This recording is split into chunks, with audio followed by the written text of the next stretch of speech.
So I'm supposed to be moderating this next panel, but I was delighted that Vicky Kelber could be here today and asked her to step in. And for those of you who haven't met Vicky, Vicky was a triple terrier, so she did her undergrad and double terrier. Double. Only That's two. only a double terrier. So both her undergrad and her grad work here at BU, and then actually she was working in the IR department as an undergraduate advisor when I started the Forced Migration Human Trafficking Initiative. And when I started, what I managed to do alone was have one lunch with 5 faculty in the fall and one panel with 5 faculty in the spring. And then Vicky joined. And within a year, we had a newsletter, we had a website, we had interns, 10 events, suddenly a co-director, and it just became this big institution, or still a baby institution, but much bigger than what I was able to do alone. So it shows you the power that students can bring to these kinds of initiatives. And I'm really delighted she can be here and take over as moderator. Thank you, Noura. I apologize. My voice is normally raspy, but I'm battling a head cold, so it's especially so today. I'm very pleased to be able to be here today from Philadelphia and introduce this panel. I'm not going to talk very long, just to give you some information about who's speaking during this hour. So first up, we'll have Quinn Kepes, who's our expert discussant, joining us from Verite. After that, we'll hear from Paul Clewett from the Seefar organization.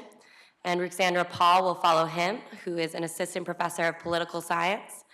And after that, we'll hear from Jamils, who I'm actually not sure if anyone has managed to grab him yet. But he will be joining us. And he's both a survivor and a founder of the Global Welfare Association.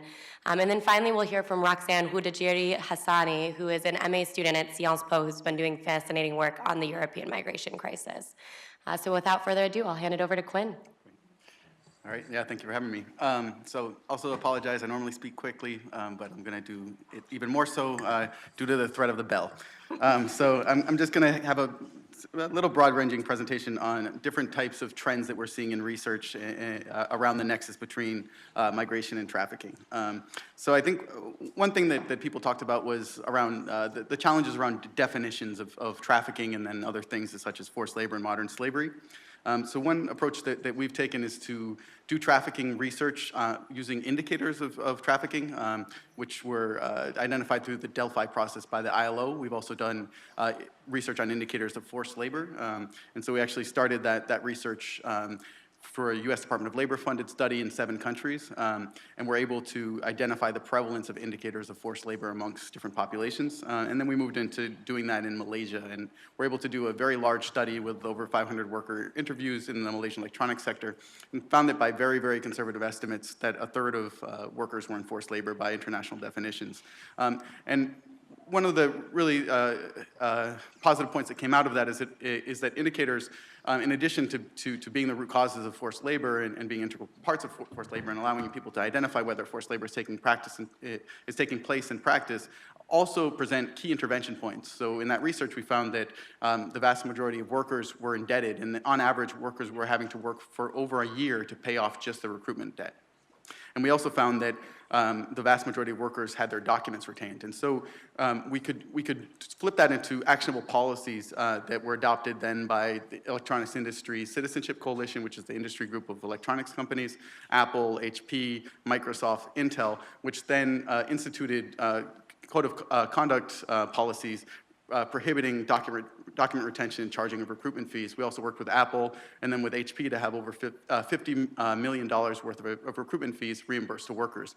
So in addition to helping you to identify whether someone's a victim of trafficking, which can also have law enforcement implications, it also presents these sort of actionable points where you can start to eliminate the indicators, and in doing so, you can eliminate the forced labor trafficking in practice.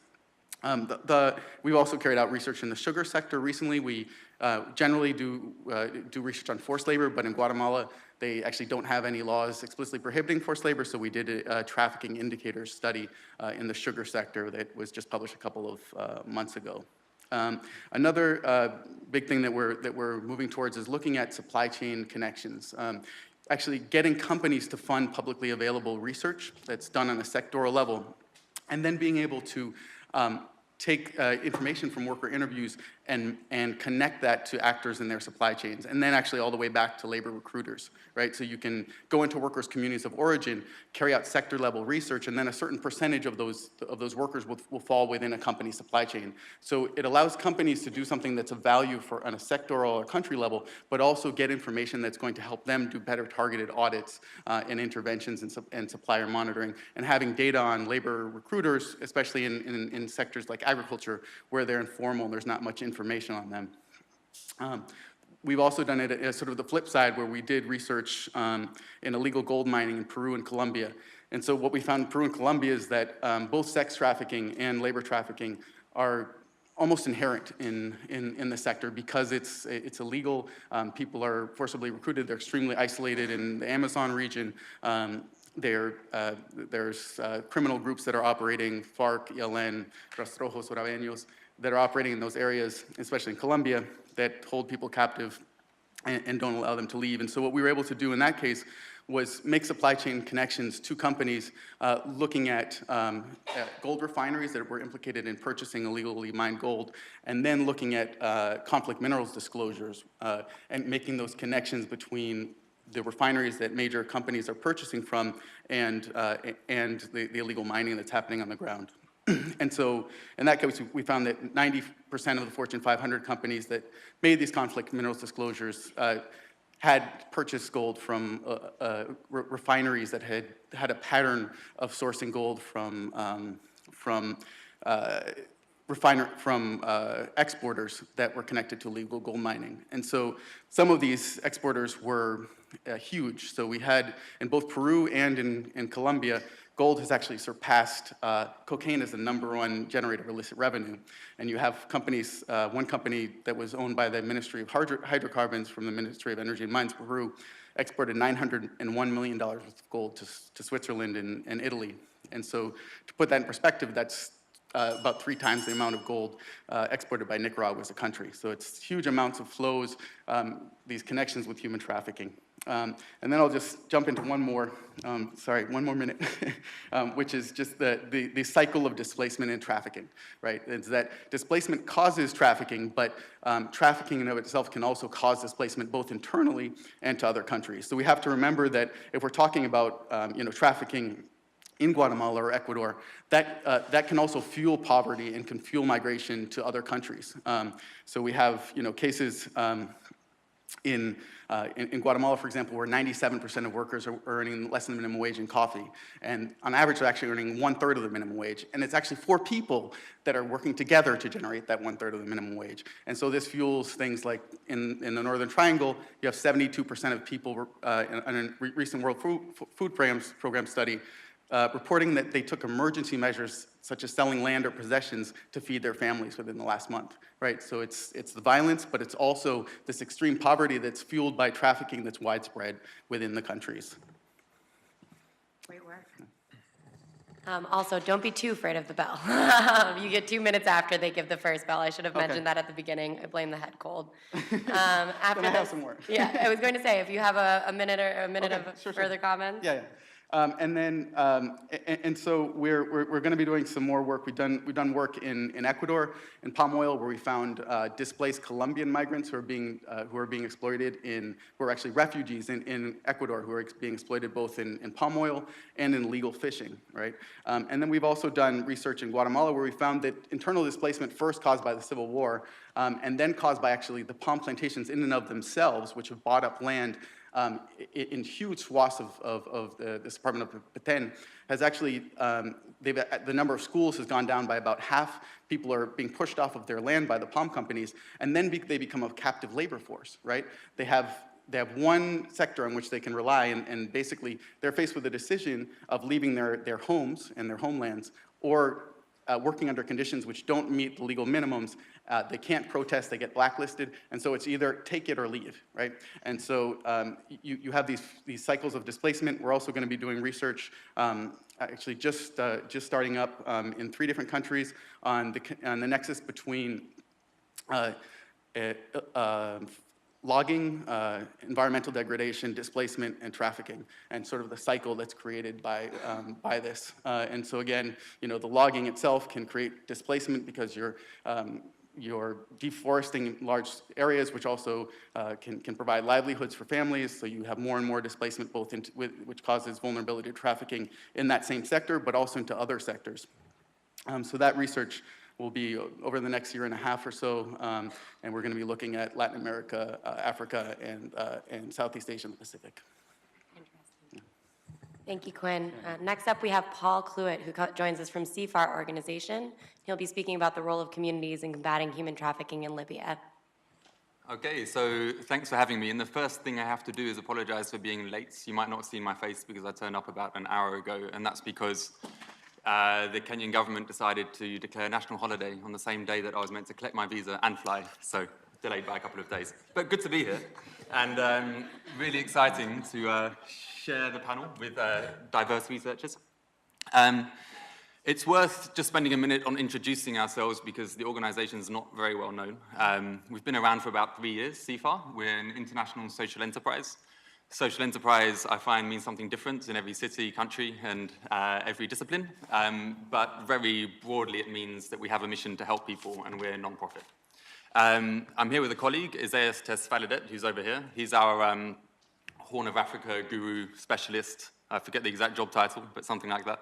And I'm a migration analyst, so I've been working a lot on our projects in East, North, and West Africa, in migration country of origins and hotspots for human trafficking, and really focusing on the decision-making of migrants, so really focusing on the demand side of why migrants make decisions that might lead them into more vulnerable places. So having not been here for the first few sessions, I just have to make the caveat that I haven't heard a lot of sessions that probably touched on things that I'm going to touch on. So if I repeat something, I apologize, and if I flatly contradict someone, please let me know afterwards. So with that, I just wanted to talk about our research in Libya. In the first half of the year, we conducted around 600 interviews with migrants, smugglers, and Libyans, as well as key informants in Libya, Italy, and Tunisia, to really understand what was going on in the country. Because we have a lot of research in Europe, we have increasing amounts in countries of origin, but Libya was a big black hole, as I think a lot of people would agree, with some exceptions in terms of fieldwork being carried out with people who had recently arrived. And there was a lot that came out of that research, a lot more than I can fit into 5 minutes, but what I really want to focus on is the data we collected from Libyan communities. And the first reason for this is because the host communities, I think, are often omitted from the research that does happen. We tend to have a lot of research going on with victims, survivors of human trafficking, and we generate a lot of data on human rights abuses, and this is good, but we felt that to move beyond and to try and start exploring possible responses, we really needed to speak to host communities. And we found that conducting focus groups in the south and north of Libya, it was really revealing because we found on the one hand, as I think the colleague from MSF said earlier, European policy in Libya is really pissing Libyans off. And we really need to understand how to work more constructively with Libyans. And also that there is a very nuanced understanding among Libyans of the problem. Libyans, and I speak for Libyans, but it was qualitative research. But from these focus groups, we found that there is great concern about irregular, illegal migration passing through Libya, and these concerns are far-reaching and real. They run public health concerns and social vices. But there's also an understanding that it's necessary to have migrant labor in the country, and a prosperous Libya is going to be even more dependent on migrant labor. And this means that migrants are going to have to live alongside Libyans. And with that acknowledgement, we found that Libyans in these towns where we conducted the focus groups are open to constructive collaboration that takes their concerns into account. So off the back of this research, we are now doing our best to get to Tunis as often as possible and try and work with organizations there to design the next wave of interventions in Libya, which are coming soon. There's going to be a lot of European money spent there, and we want it to be spent well, to be designed and carried out with Libyan concerns in mind, so that they actually have a chance of taking roots and being sustainable and effective. Ultimately, the hope is that we have Libyan cities where it's possible to live and work as a migrant, and it adds another response to the crisis running through there. This is, of course, without taking into account anything along the lines of Europe's obligations or international obligations to protect. It's another response. And so to tie it to the theme of the panel really quickly, I think that when we're looking at responding to human trafficking, we can possibly move beyond data collection with, sorry, I was really thrown by the bell. Beyond data collection with victims and survivors, and beyond human rights discourse, and start really working with local communities and trying to understand, based on local knowledge, what other new responses might be possible that we haven't yet considered. Thanks. Thank you. And now third, we'll have Ruxandra Paul speaking about, oh yeah, absolutely. Do you have a PowerPoint? No, I don't. Okay, then that's easy. So yes, next up is Ruxandra Paul, who will be presenting about migration management as state building policy. Yeah, hi, good afternoon, everybody. I actually don't have slides, but I've been sitting down all day, so I'll take this occasion to stand and also to be away from the bell of doom, to pretend I haven't heard it when it rings the first time around. So today I'm going to be talking about a new project in which I look at the responses of governments to the European migration crisis. I study responses that have to do both with policy and also with rhetoric. I'm using the European migration crisis as a case of mass migration. So I'm making the argument that the conclusions, what we're seeing in terms of responses for the current crisis, can be potentially generalized to a broader universe of cases. And in my talk today, I'll talk about the implications for the migration trafficking nexus. I'm a political scientist, so we have a tendency to prefer parsimonious explanations. I will be oversimplifying things, perhaps. That's part of my job description. So I very much hope that in the Q&A we can talk a little bit about the complexities of the topic.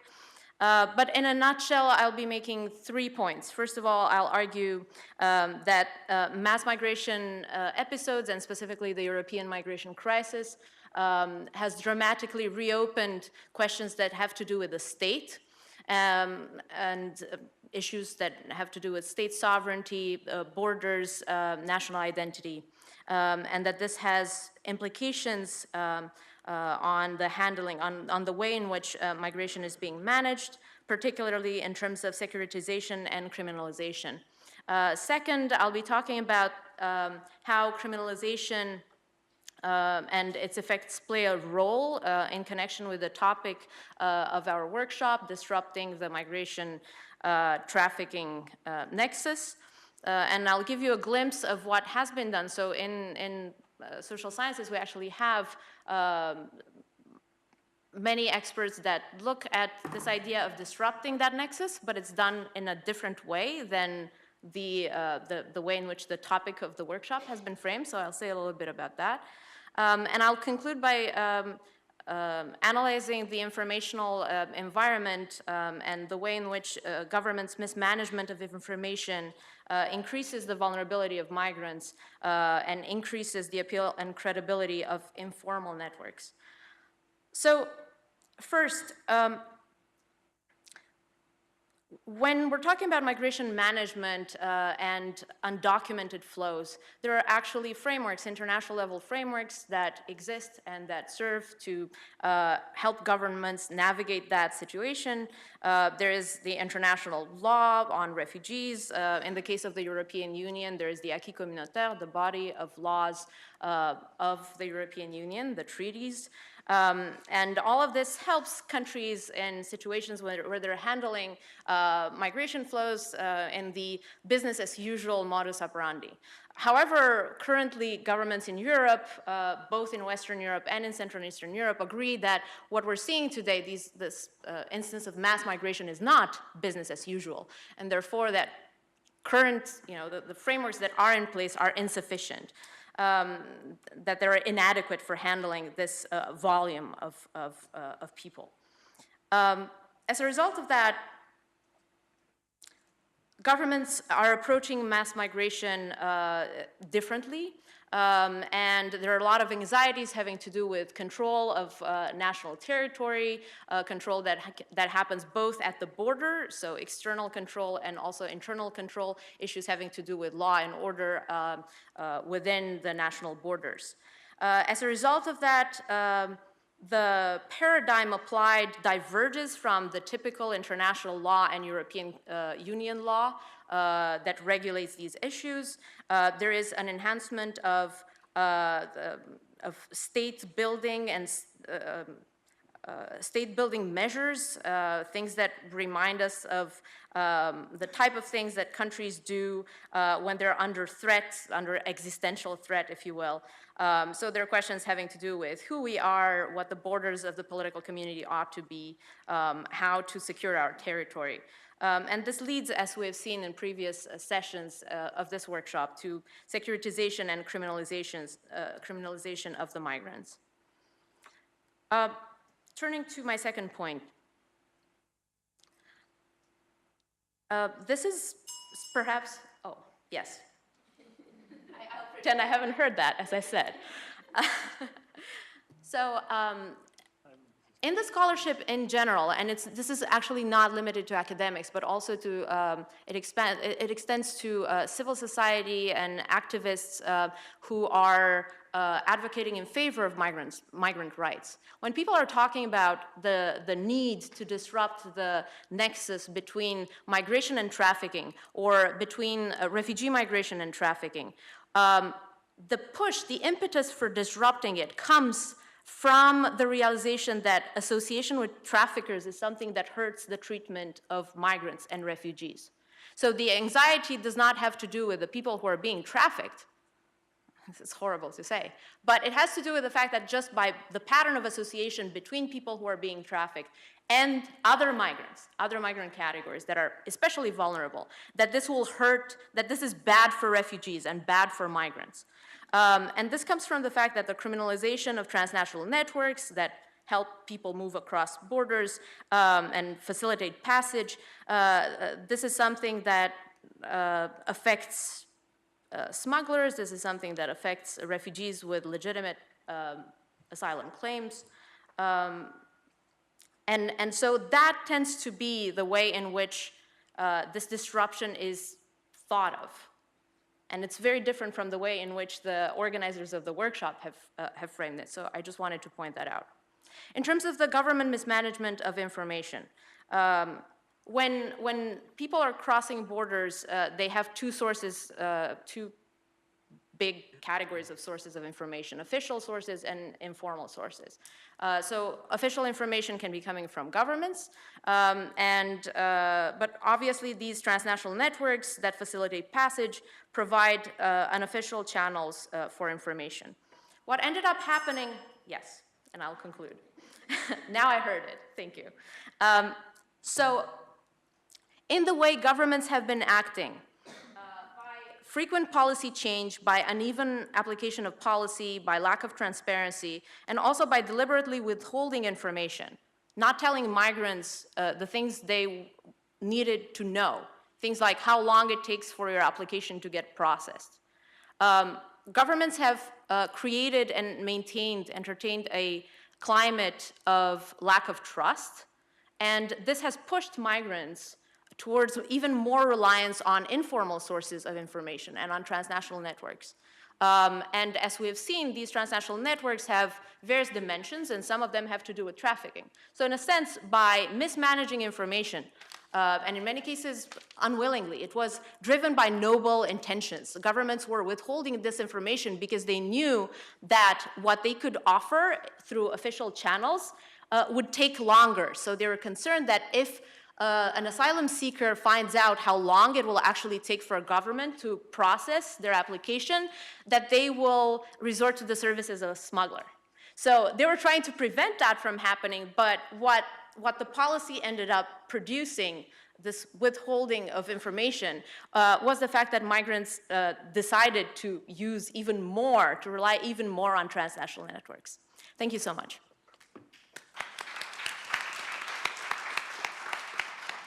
Thank you, Ruxandra. Sorry the bell is so scary. That's okay. Next up, we'll be hearing from Jamils, Richard, Achunji, Anguaseh. And do you have a PowerPoint, Jamils? Thank you. Do you have slides? Do you have slides? No. Thank you very much. 5 minutes is really very short. I hope I'll be able to say something that will make some sense. I work for a non-profit counter-trafficking organization in Bamenda, Cameroon, the northwest region. The region where I work is one of the most economically and politically marginalized regions in Cameroon, and it is the third most populous. It has the highest HIV/AIDS prevalence rate, which is perpetrated by lots of cultural practices. It is a patriarchal region where male dominates, and when through HIV/AIDS, the man dies, the man who is the breadwinner exposes the child and the mother to a lot of abuse, including trafficking. We also have a cultural practice of child placement with friends and relatives. It is believed that if a girl is getting married, it's her responsibility to take a boy from her home and grow him up as a way of passing back the investment that the family did on her.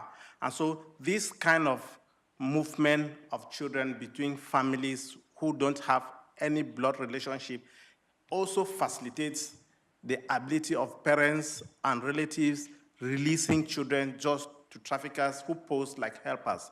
It is also common that in this kind of a situation, when HIV/AIDS is killing many people, the pressure on the few family members who remain to take care of usually large family sizes becomes so high so that it's very difficult to be able to monitor the movement of every family child. Anybody who poses as a helper easily gets a child released. So the creation of GLOWA came from my personal background as a victim of child trafficking, child labor trafficking. Actually, I only realized that my story was a story of trafficking when I was in the university. In fact, I actually paid my way through school, and it can surprise some of you here that by the time I was studying, I had the ambition of becoming a medical doctor. And so after my undergraduate degree in life sciences, I got some flyers on trafficking. And then when I read some people's stories, it was kind of like a reflection of my story. And that kind of ignited some passion in me. And considering that first of all I had to raise funds and pay myself through school, I decided to embrace trafficking as a way of trying to stop future generations of children from going through what I went through. And with a few other people that I could manage to bring up, we started GLOWA. And so now, how do we work in GLOWA? What we try to do is, first, when we identify traffickers, survivors, because it is very, very important, very difficult rather, to be able to make traffickers rise above victims rise above the language of silence. So we kind of try to facilitate what in our terminology we call wide workshops, a process of talking the trafficker, the victims and the survivors through a process of trying to tell their stories. And by discussing with them, we get to know how they were recruited, what kind of lies they were told, what kind of abuses they suffered, which area they come from. And so we developed this into a data bank, which we use back in those communities.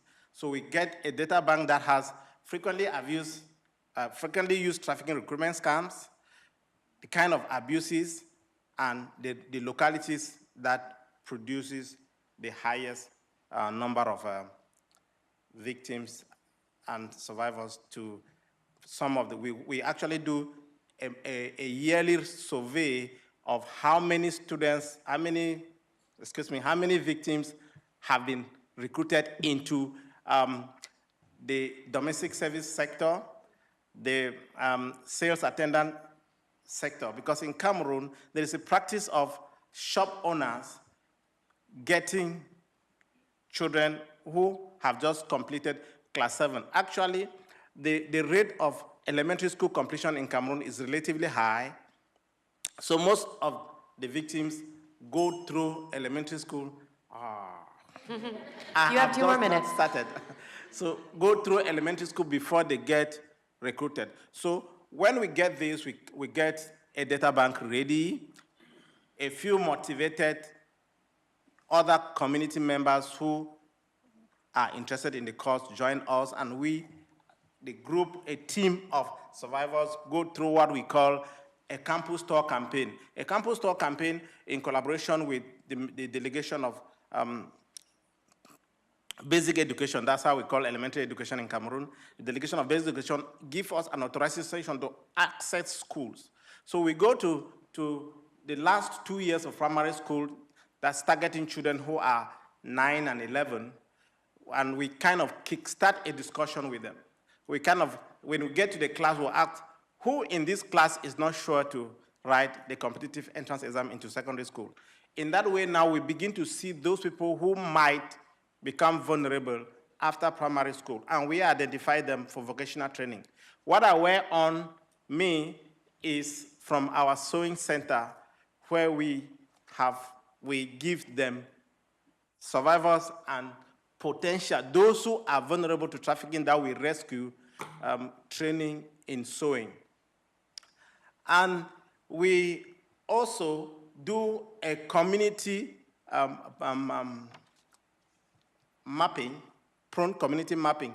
When we do a study of the city to know who came into the city within the year, it gives us an idea of which of the villages are supplying more. And so we kind of use a system that resembles what Transparency International uses in Corruption Index to try to push the pressure now onto the community leaders and telling them that we have noticed that their region, their village, their community is the highest community that is supplying children to slavery.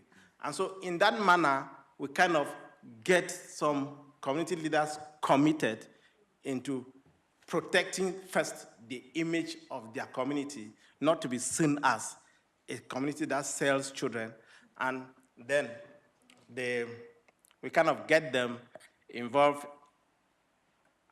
in the counter-trafficking movement. We are fighting with time. So, during holidays in Cameroon is a football nation. During holidays, there are lots and lots of championship, and we take advantage. We partner with those who are organizing these championships.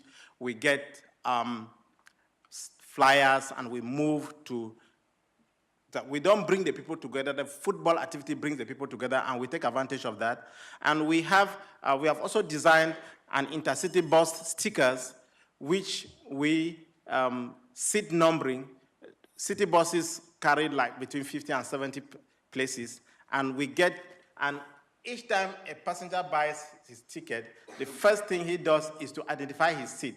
So we do a sticker with a seat numbering on it and a message on counter-child trafficking and our numbers and email addresses, because these are the very vehicles that carry the children from our region to other regions in Cameroon and even to Gabon, because Gabon and Equatorial Guinea are economically, they are oil countries, and they are economically stronger than Cameroon. So children from Cameroon are ferried to these areas. And children from Mauritania, from Niger, that is why when one of the panelists spoke here about communication, we have child beggars who come from Niger, from Mauritania, from Sahara, Western Sahara.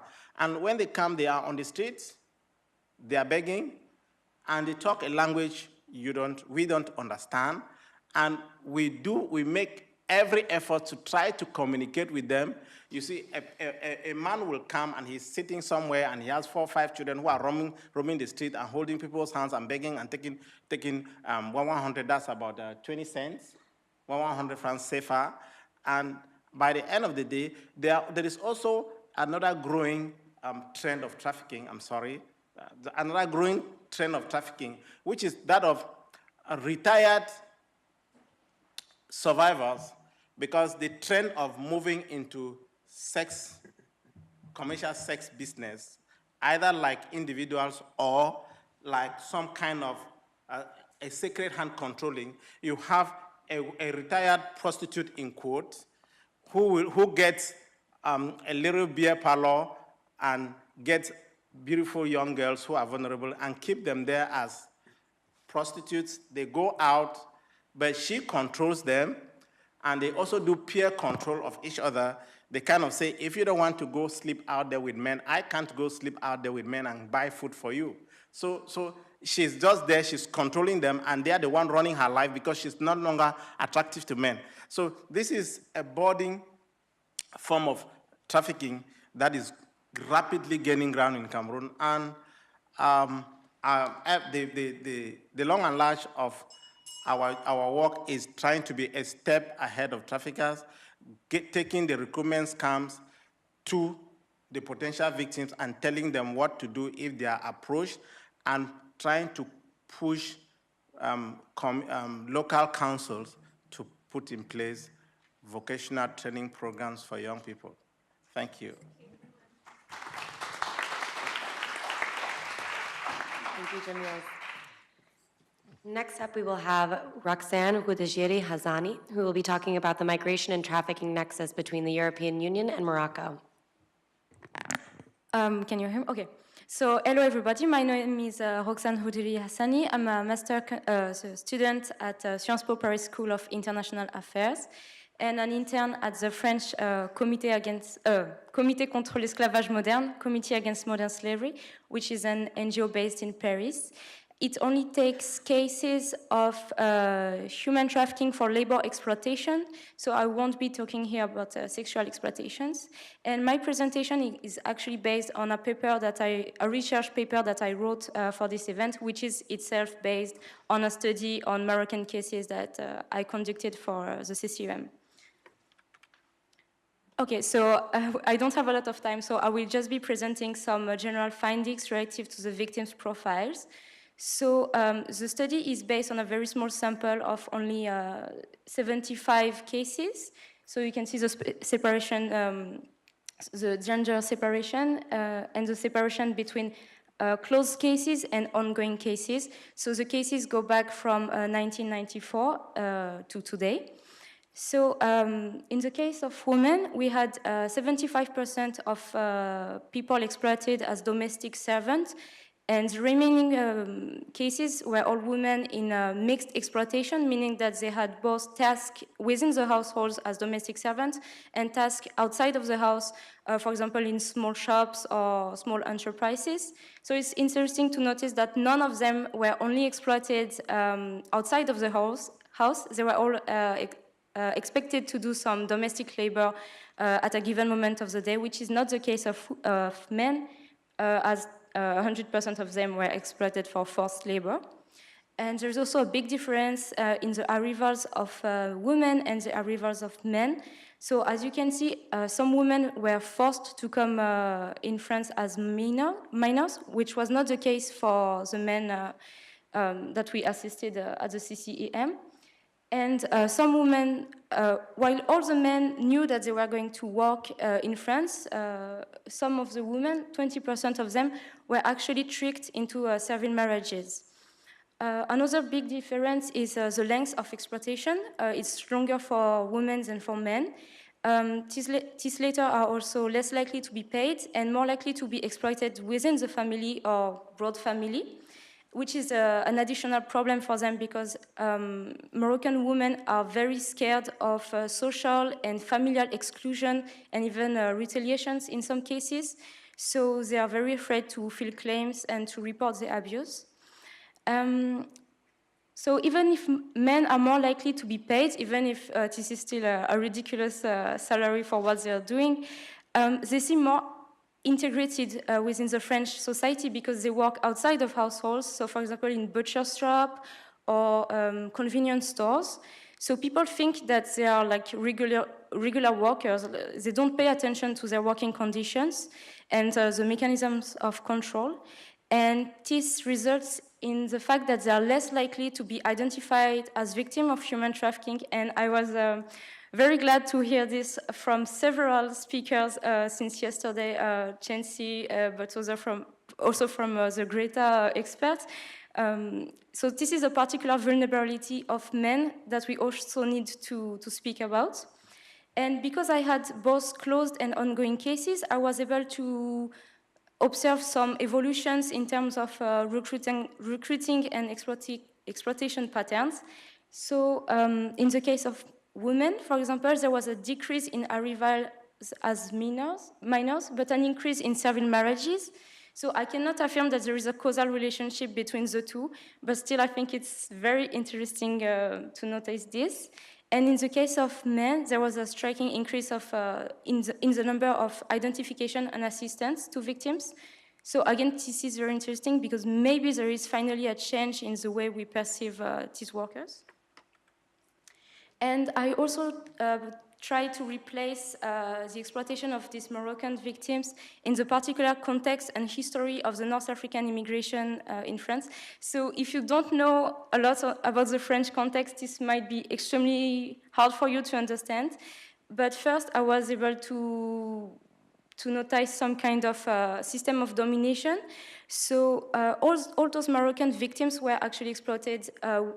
Well, a huge majority of them was exploited within the French Moroccan community by what we call beurs in France. So beurs are the North African people who were born as French or born in France.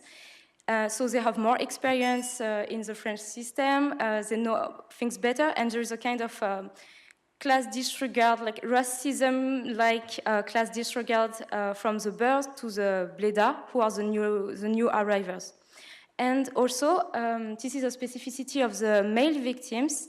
There is a kind of continuity between their experiences as victims of human trafficking and the experiences of the Chibani workers. So the Chibanis are the North African migrant workers who came to France between the 60s and the 70s for the reconstruction of France. And I'm not saying that the Chibanis were all exploited, but when we look at the cases of male victims that we have at the CCEM, we can draw a clear continuity in terms of profiles, ways and place of recruitment, and sectors of activities. And the fact that the male victims of human trafficking for labor exploitation in France are only regarded by French people and the French society as poor migrant workers certainly means that there is some kind of continuity and that we lack capacity to understand the difference between poor workers and victim of exploitation. And this is all. Thank you.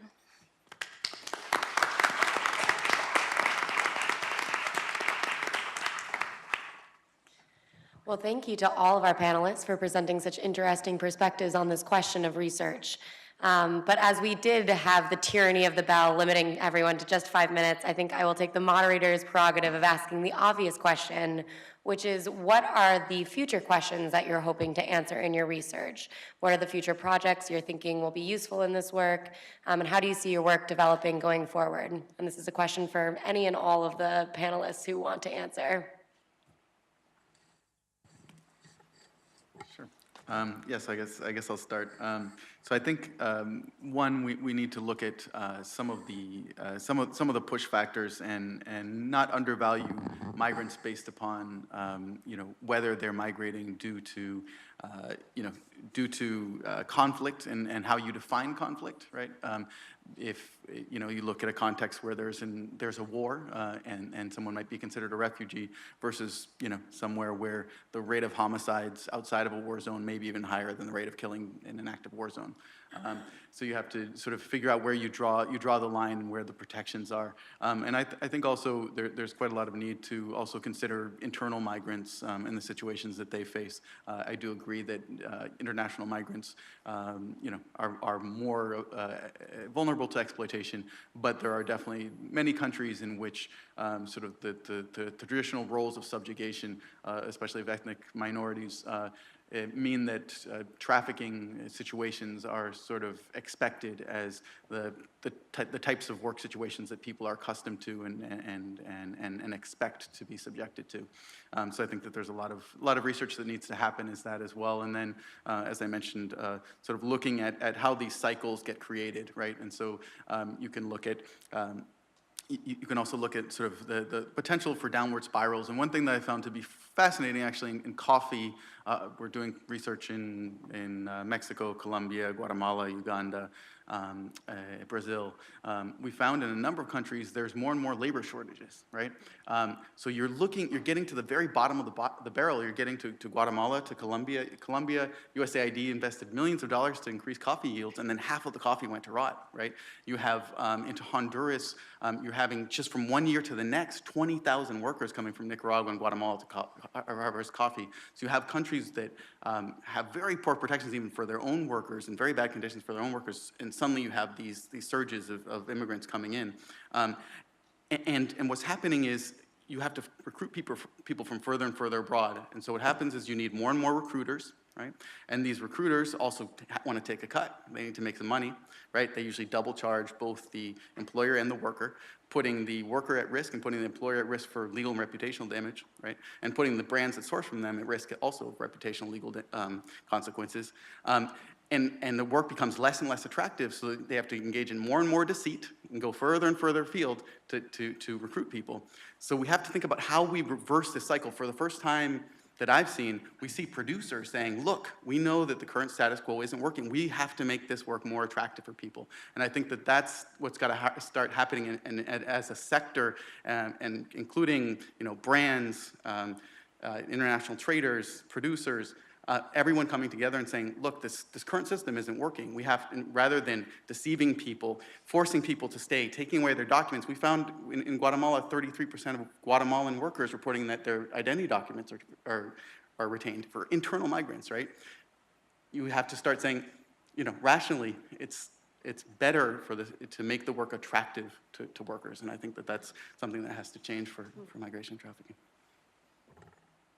Can I add? So in addition to my presentation about Libyan communities, I think I'd say getting really to the granular level, so getting away from this view that we often have of a homogeneous mass of migrants during the migrant crisis, or conflating migrants and irregular migrants and refugees and trafficking victims. We really need to get down to the micro level of understanding how people make decisions.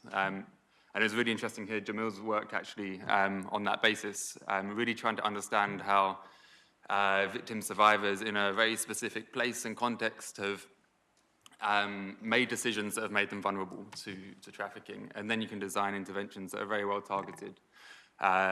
So yeah, getting away from this temptation to have a kind of globally relevant tweet and getting really local.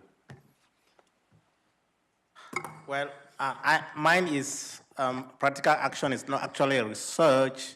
So if you ask me where I'm moving from here, I think I'm really, really excited to be here in an academic milieu, because I keep telling any researcher I meet that it is time we in the counter-trafficking movement will have to do behavioral research so that we can anticipate the next move of traffickers.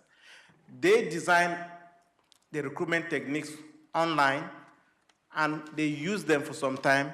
When we discover, we start struggling to find the counter. And by the time we are struggling to counter them on that, they are already moving forward. We have to move faster than them. So if you ask me where I'm going from here, what I would say is that I will challenge these young, brilliant minds that we have in front of us here, that they should, those who are, I'm pleased that there was a presentation here yesterday from the center on trying to do a visual behavior and carry it to a society. That's the kind of thing that can help us move a step ahead of the traffickers. Then on our part, what we are trying to do, where we intend to move our project forward to, is that we want to create a microcredit scheme that will help our graduating survivors start a business, their own business. And we want to create a cooperative that will market our Made by Survivor brand internationally so that they can adequately get money for what they do. And we are also developing an academic rescue fund, which has 5 beneficiaries already. We look forward to working with those who know how to run scholarship schemes for very poor people, because it is really, really, for those who have been working in this domain, it takes a long time to be able to fully rehabilitate somebody who has suffered abuse.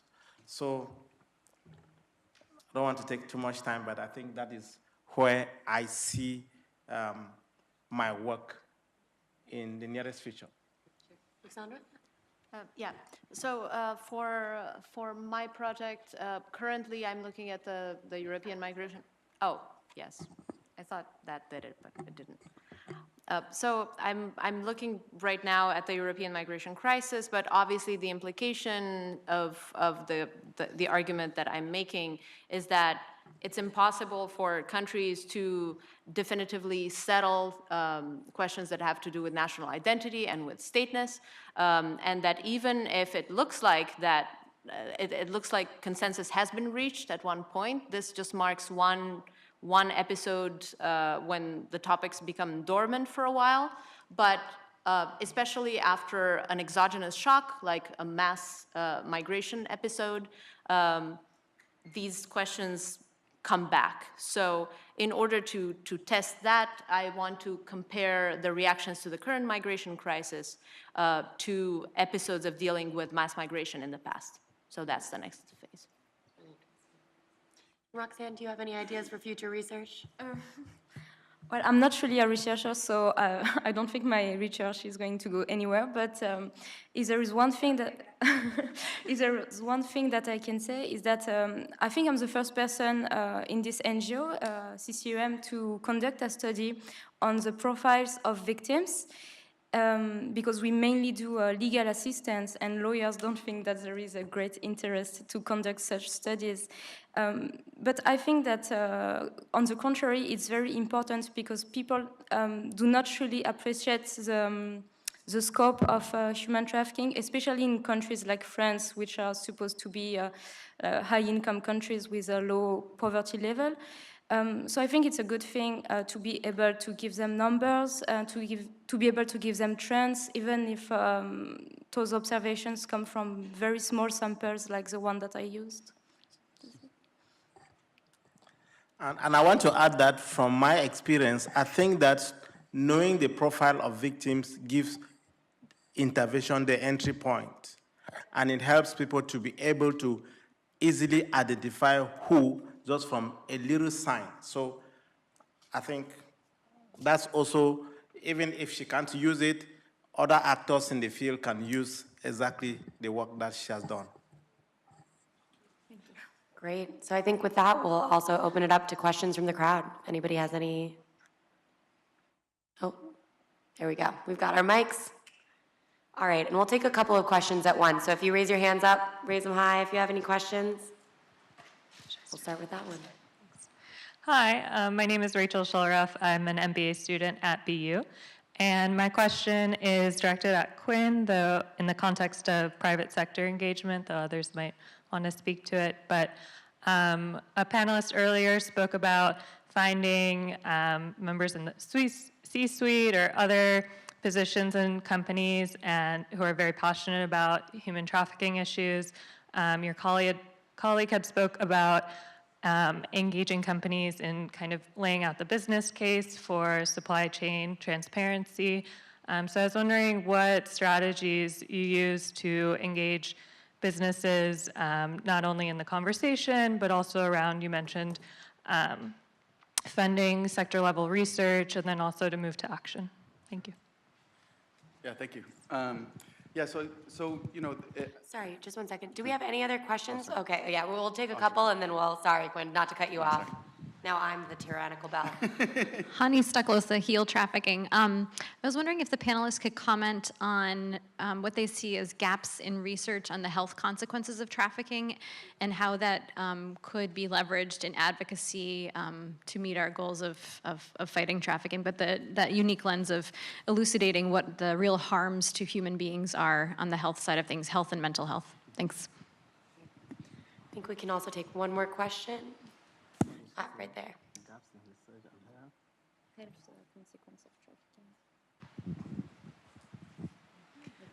Hi, my name is Thelma Gutierrez, and my question is for the Veritas speaker.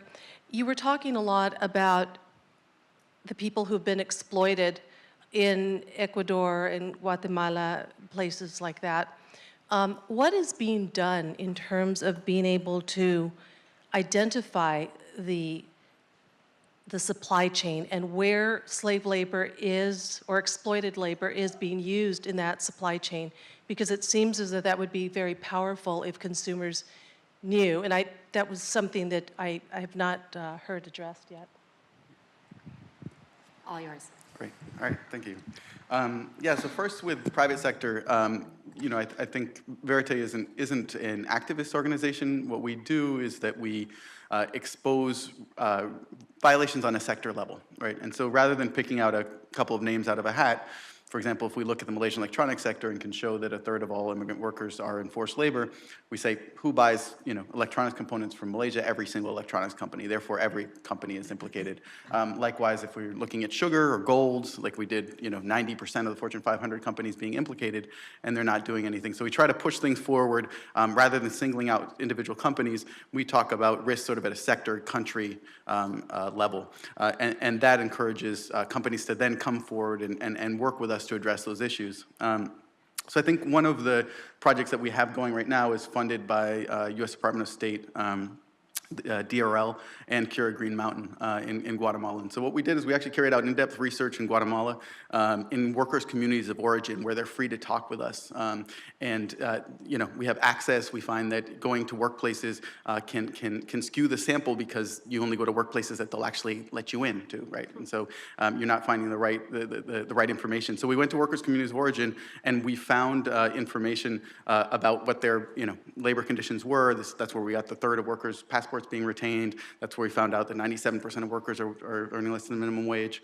And then we also, during that research and data collection, we collected information about where they worked and what those, and who their labor recruiters were.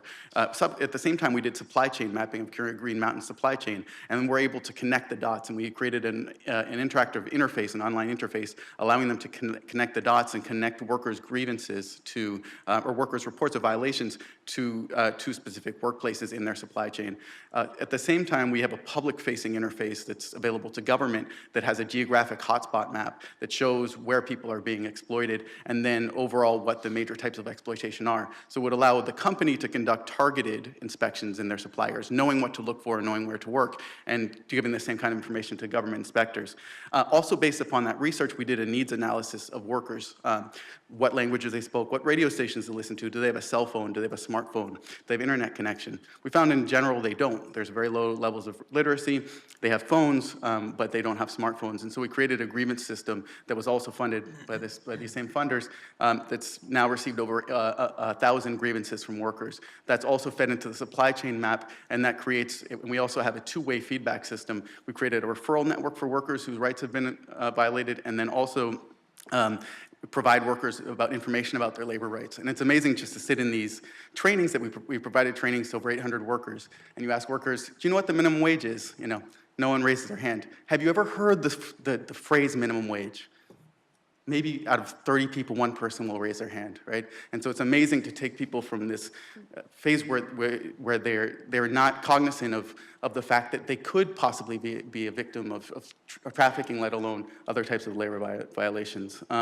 So I'll talk, should I jump through the questions real quick? Yeah, absolutely. So we've seen more and more government or company interest with things like the closure of the tariffs loophole, where now shipments can be seized at port. We also, with Obama's executive orders against trafficking in federal supply chains, there's a mandate for companies to take actions to ensure that there isn't trafficking in their supply chain. So we created also what's called the responsible sourcing tool, where companies can look at different geographical hotspots in different sectors to see in their supply chains what's the highest risk.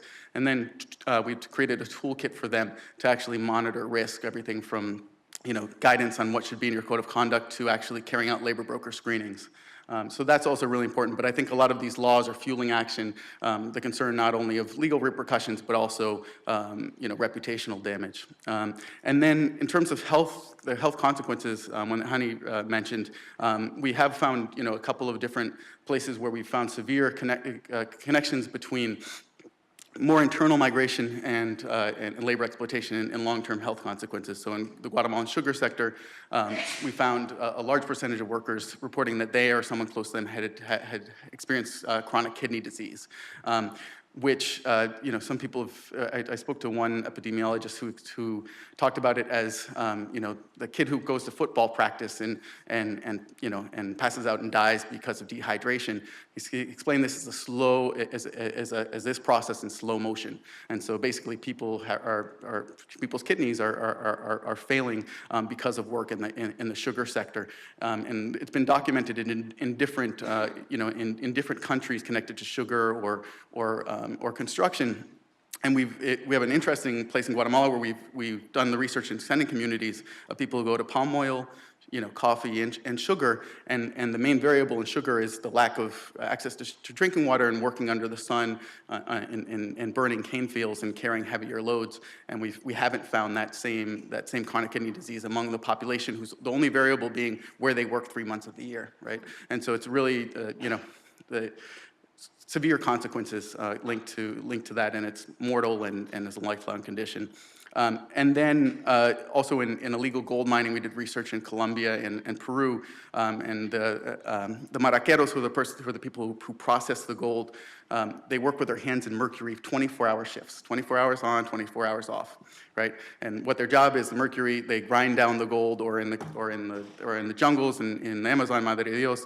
They collect sand. They have these kids who swim in these pools that are filled with mercury, and they're almost all minors, and use hoses to suck up the mercury. Now the hoses, first they've been many cases of people getting drowned or having their organs sucked out by the hoses, but other people who have the consequences are the maraqueros, and so basically they take the mercury and they combine it with the particles, and that makes the gold particles come together. So we found chronic mercury poison, which also leads to things like domestic abuse because it has neurological effects, and also has consequences for the population. In that area, the levels of mercury in the fish are something like 10 times higher than what's recommended.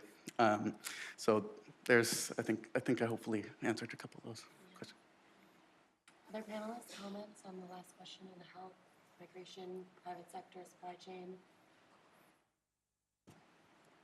I think on on health, I don't think I can answer in maybe the detail you're hoping, other than to say that it's far-reaching, and when you have like very dramatic deaths by drowning or by violence, it's easy to overlook a lot of the other health consequences, such as communicable diseases, the spreading of scabies among trafficking victims in Libya, and psychological trauma. And the response is, there are NGOs responding, but in Libya, you just have to understand that they're very, very restricted in where they can operate. So there's a good response in some places, in Tripoli, in some detention centers, and then there's whole swathes of the country where we know it's very likely there are a high number of trafficking victims, but no provision and no support.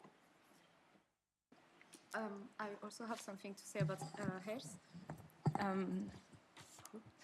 Thank you. So again, I will be talking about the micro level, but one thing that is sure when we look at our cases at the CCEM is that a lot of victims cannot access health because they don't have, their situation in France is not regularized.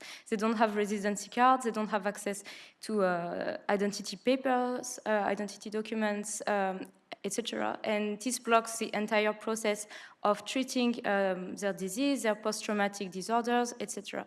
And also, I think that beyond their health conditions at the moment when they go out of exploitation, we should also be very concerned about the long-term effect of exploitations on those victims, but also on their children, because a lot of people who go out of exploitations, they are human beings like everybody, and they are going to be facing motherhood or fatherhood. And for example, one of the Moroccan victims that we have, a former victim that we have at our ONG, she left exploitation several years ago, but today she is divorcing her second violent husband. And we have noticed that there is a huge trend in the survivor profiles. It's really hard to, and weird to sit next to someone who survived exploitation, but in putting themselves in danger and repeating the same patterns and failing again and again in exploitations. So some of the victims that we have, they went through maybe 3 or even 4 periods of exploitations before coming, like finding some support and help. And I think that we really should focus on this kind of victims, because at some point there will be a social reproduction of their poverty, of their not well-being on their children and their families. I think what she said is typically right for international victims, but like in our situation in Cameroon, where the majority are in-country traffic, the major challenge is at the level of the medical personnel. The medical personnel, in my opinion, and from my experience, because we also run a small scheme that is run by the Catholic Church. So we register all our participants, actually, because in our terminology is to call them program participants, not really to call them victims, traffickers, or or victims of trafficking or survivors or anything of that sort. So we register them with a scheme that is operated by, a mutual health scheme that is operated by the Catholic Church. The government of Cameroon doesn't have any official health support program for those who are not working in the civil service. Those who are working in the civil service contribute to a social insurance fund that takes care of their health situation. But the problem, the challenge is that a young Nigerian boy who comes into Cameroon makes like 2 years in the master's house serving, and then by the time he starts coming to the streets to go to the shop, anytime he wants to consult, he goes with the masters, and the masters are kind of influencing the doctors. He consults right in front of him, and the doctors don't have the eye to be able to see the minute indicators of back-the-stage abuse. And most of those, only those doctors who open their eyes, who are interacting with the international civil society movement can learn some of these skills because in my opinion, I think these skills are not taught in the medical school. So that is something, because the moment that a victim who is caged goes to the street once, twice, and he is looking at somebody he expects to help, and the person doesn't even notice that he is begging for help. He is broken down, and he doesn't even have the courage to stand up the second time. So I think the major health challenge that they have is that they are exposed to other health risks like every of us, but theirs is that we fail, those who are the medical practitioners fail to see that they need special care, and they kind of treat them like any normal human, normal patient.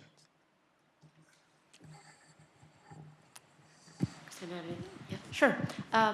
So there is research that has been done that looks at the effects of spending extended periods of time in camps along the route trying to reach a certain destination in Europe, and what ends up happening as a result of the fact that governments are withholding information is that migrants are stuck in these positions of vulnerability for an even longer time interval, and that they're reluctant to register for help through the official channels just because they want to take advantage of the services that human smuggling networks provide instead, seeing them as more reliable, more credible, as overall a better source of information. So what ends up happening is that instead of taking advantage of the protections that and medical services that governments could provide, these migrants are relying on networks that are not capable to address their needs in the same way, assuming that these are networks that don't take advantage of them. And then obviously, if the smuggling network also has a criminal component and is actually trafficking these, then obviously the health implications are even more devastating. Great. I think we have time for one more round of questions. Do we have, yep, there, and was there another one, Kaya? Okay, great. So we'll take two more questions.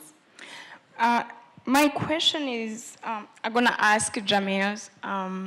You're from Cameroon, and I know Cameroon is a little bigger than where I come from, Burundi.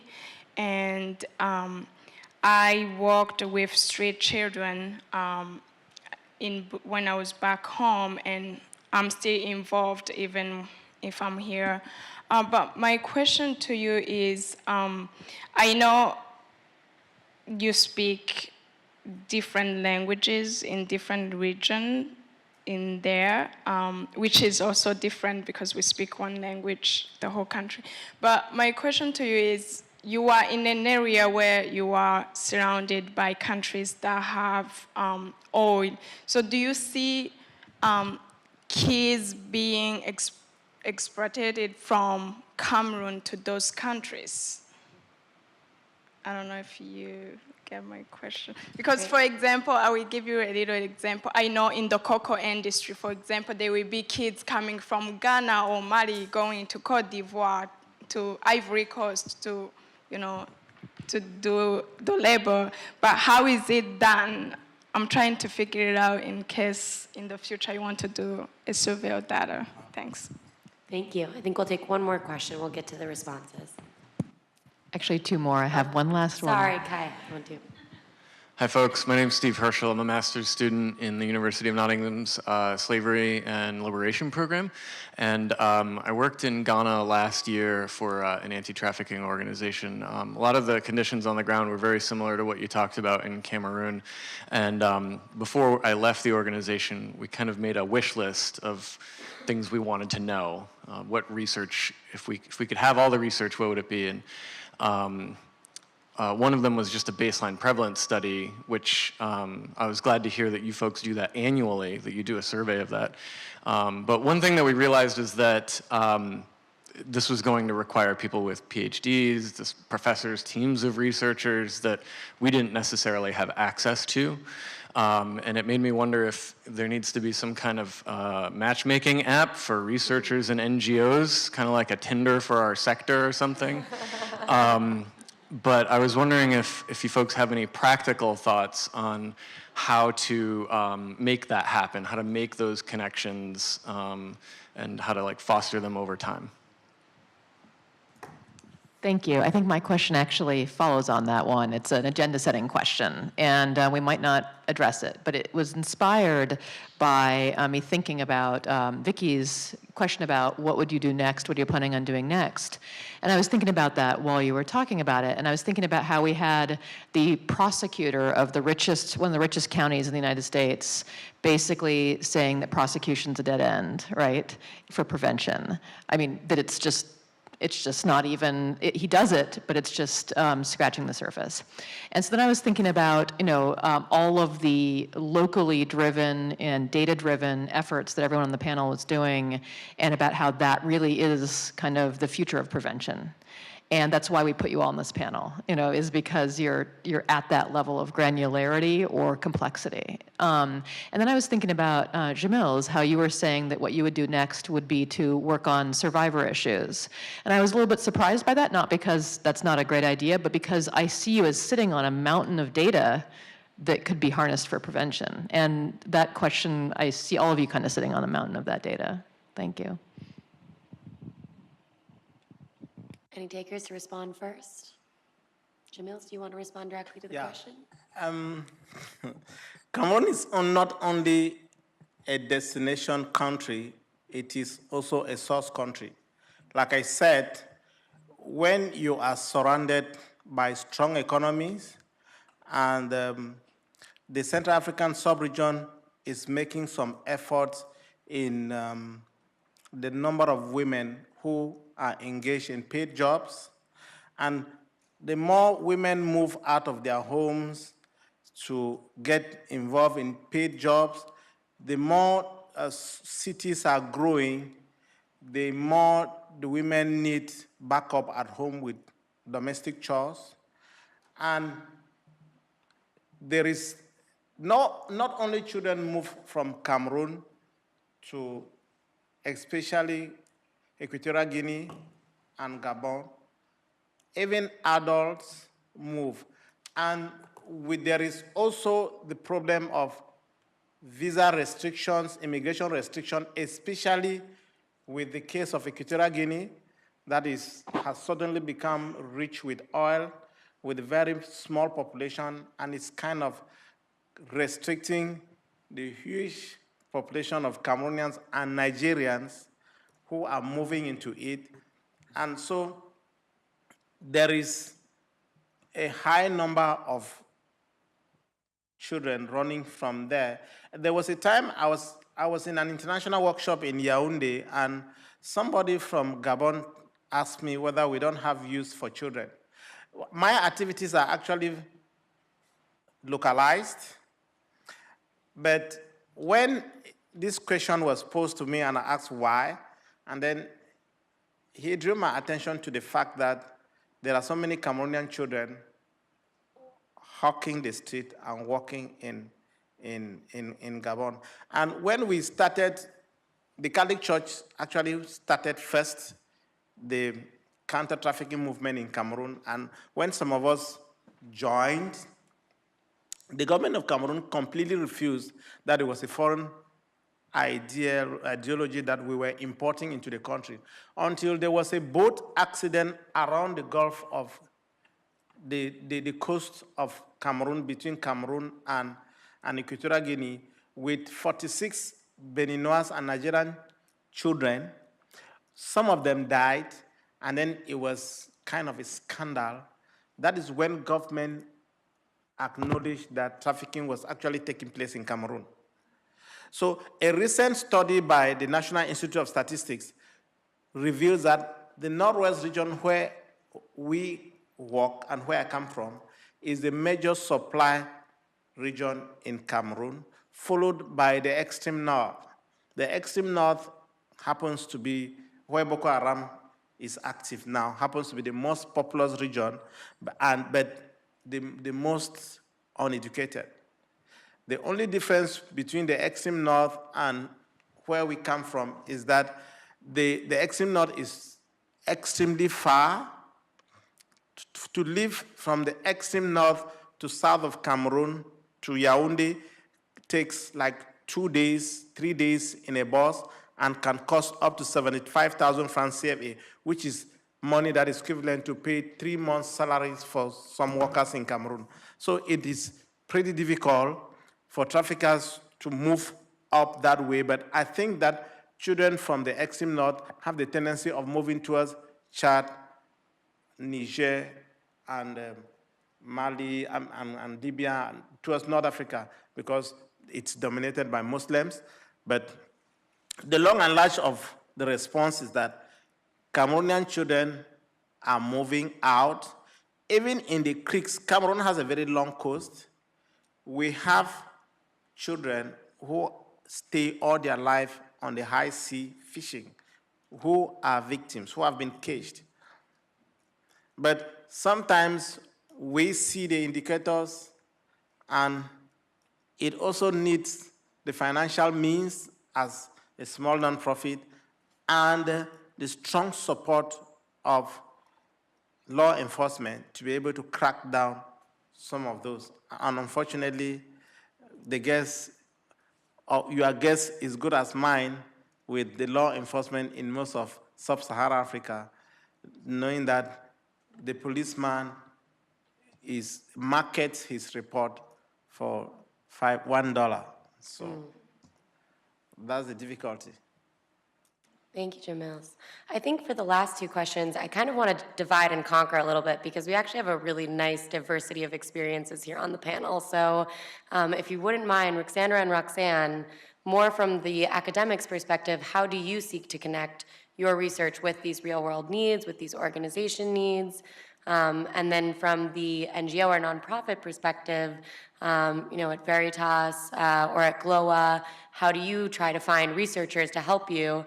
And then Paul, you kind of inhabit this liminal space between states, donors, and the actual migrants and human trafficking victims themselves. So I think if we could start with Ruxandra about from the academic perspective.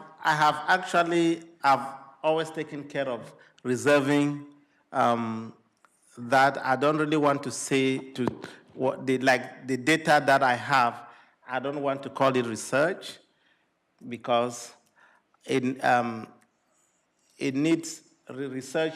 I have the raw data that I kind of gather it haphazardly using my own indicators that I've designed.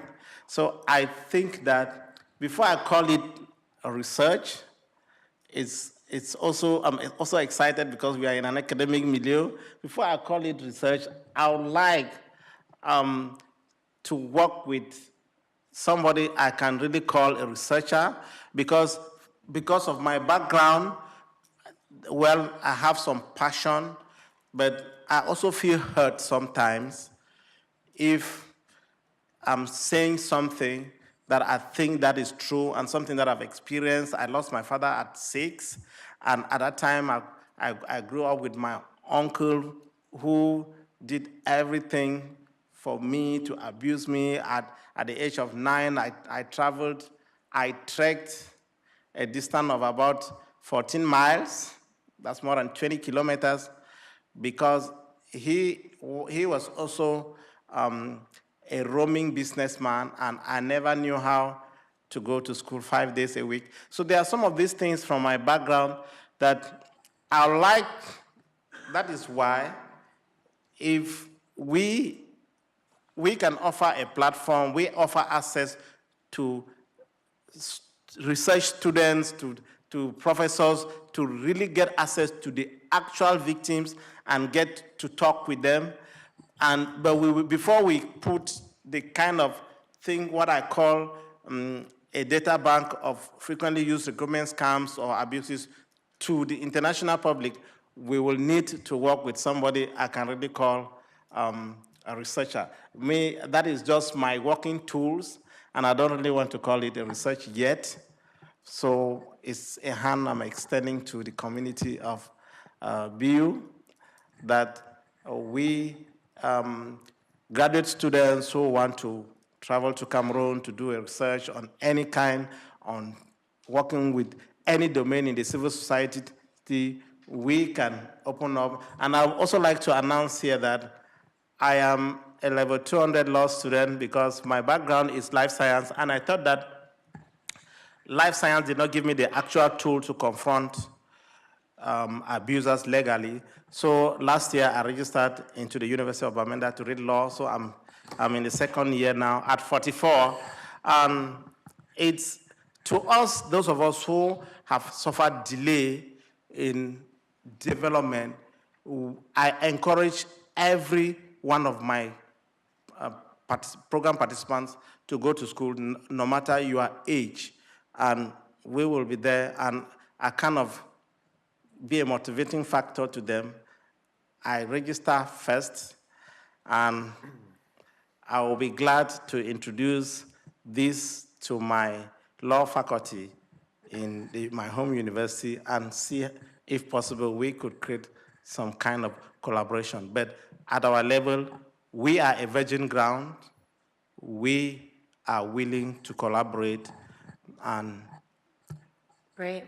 I think the call has gone out, BU faculty and students. Dr. Paul, do you want to follow on to that with how you connect your research with real-world needs? Yeah, sure.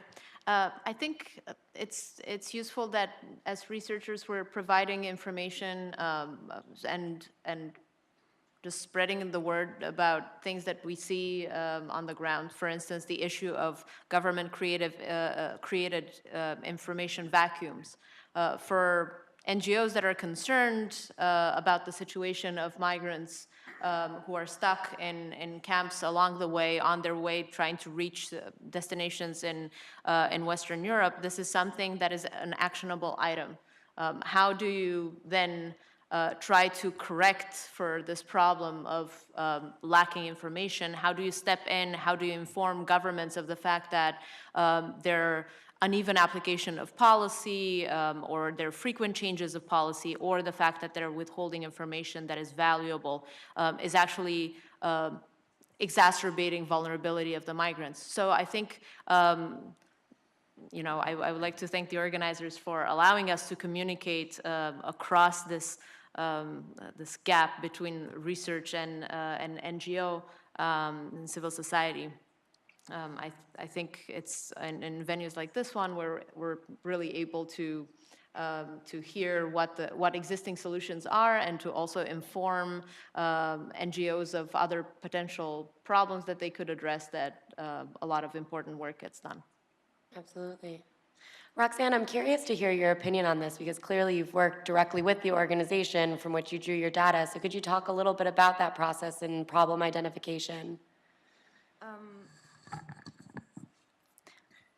You mean the fact of being sitting on a mine of data and not using it? Yeah, exactly. I think that one of the major problems is that those data are really dangerous and extremely confidential. For example, at the CCEM, we have a lot of cases of victims who were exploited by foreign diplomats, ambassadors, and consuls, and it's really even myself, actually, the first time I looked at the data, I was only a volunteer student for this NGO.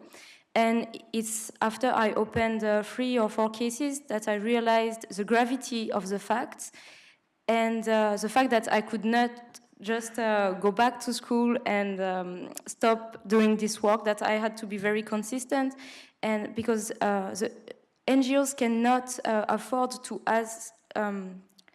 I just want to say that it has to be always the same person taking care of the data. You cannot ask a team or temporary like students or researchers, volunteers to look at such data, because a bad use of them can really endanger some victims, like physically. And also a problem for very small NGOs like the one I'm working with now is fundings, because, for example, setting a database is very, very costly. For example, it's about 2,000 euros a year. But with 2,000 euros, the lawyers, they can conduct 2 medical expertise for the victims so that they can have legal compensations in courts, or you can give emergency financial support to the victims. So it seems very